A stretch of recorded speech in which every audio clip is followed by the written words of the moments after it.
తన జటాజూటంలోని గంగాపాయని ఒకదానిని విడిచిపెట్టాడు. పుక్కిట పట్టి దుర్గమ్మ త్రాగేసింది. పార్వతీదేవి కంపా కంపా అని అన్నది.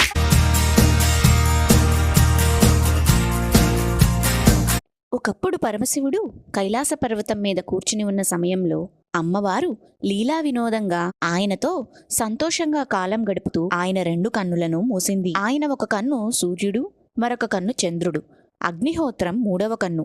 ఆ కారణం చేత ఆవిడ 2 కన్నులు మూస్తే లోకమంతా చీకటైపోయింది. సూర్యచంద్రులు గమనం లేకపోతే వచ్చే పెద్ద ప్రమాదం, ధర్మచక్రం ఆగిపోతుంది. సూర్యచంద్రులిద్దరూ కదలిక లేక ఆగిపోయారో లేదో లోకమంతా చీకట్లు కమ్మేసి నిష్కారణంగా లోకులు ఖేదపడకూడదు. కాబట్టి సూర్యచంద్రులు ప్రకాశం లేక లోకులు బాధపడుతున్నారు.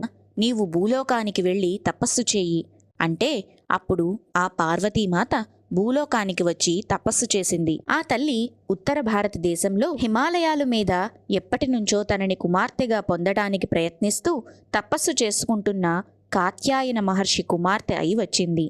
కాత్యాయనిని కూతురు కాబట్టి కాత్యాయని అనే పేరు పొందింది. ఆ తల్లి యుక్త వయస్సు పొందిన తరువాత ఆమెకి వివాహం చేయవలసి వచ్చింది. అమ్మవారు ఎంతమందికైనా కూతురవుతుంది కాని ఆ పరమశివునికే కదా ఇల్లాలు. ఆయనని భర్తగా తేవడం ఆమెకే సాధ్యం తప్ప ఇతరులకు సాధ్యం కాదు. కాత్యాయన మహర్షి కొన్ని వస్తువులిచ్చి, అమ్మా ఇవి పట్టుకొని బయలుదేరు. నీవు ఏ ప్రాంతానికి వెళ్ళినప్పుడు ఈ వస్తువులు మార్పు చెందుతాయో అక్కడ తపస్సు చేయి అని పలికాడు. అప్పుడు ఆ ఈశ్వరుడు నిన్ను స్వీకరించి భార్య స్థానంలో కూర్చోపెట్టుకుంటాడు అని పలికాడు.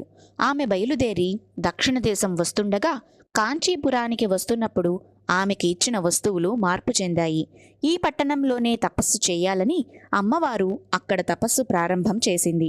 పరమశివుడు ఆమెకి తన పట్ల ఉన్న ప్రేమ ఎటువంటిదో, ఎంతటి మహాపతివ్రతయో లోకానికి చాటి చెప్పాలనుకున్నాడు.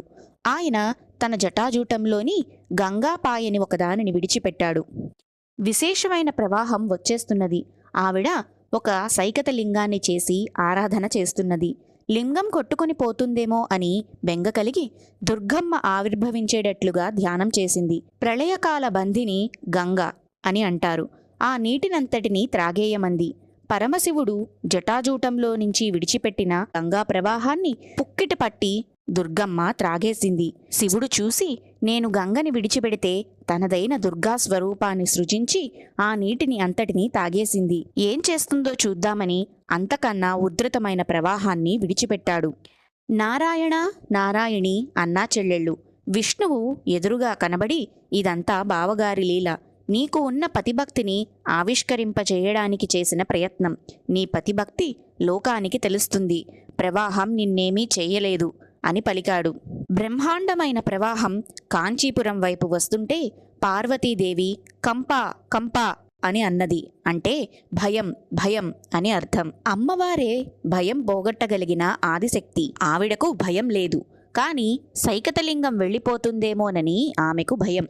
ఆ శివలింగం పోవడానికి వీలు లేదు. లింగానికి నీళ్లు తగిలే ముందే నేను కూడా వెళ్ళిపోవాలి అని తన పతిభక్తిని చాటి చెప్పటానికి సైకత లింగాన్ని గట్టిగా కౌగిలించుకున్నది. అప్పుడు ఆవిడ కంకణాల ముద్రలు శివలింగం మీద పడ్డాయి. పరమేశ్వరుడు దానిని చూసి ఆవిడ పతిభక్తికి మెచ్చి ప్రవాహాన్ని ఉపసంహారం చేశాడు. అమ్మవారిని తాను స్వీకరించాడు. ఈ విధంగా అమ్మవారు అయ్యవారు తిరిగి ఒక్కటయ్యారు. ఇంతటి గొప్ప చరిత్ర ఉన్న కాంచీపుర క్షేత్రాన్ని మన జీవితకాలంలో ఒక్కసారైనా దర్శించగలిగే అవకాశం రావటం మనం చేసుకున్న పుణ్యమే కాదంటారా?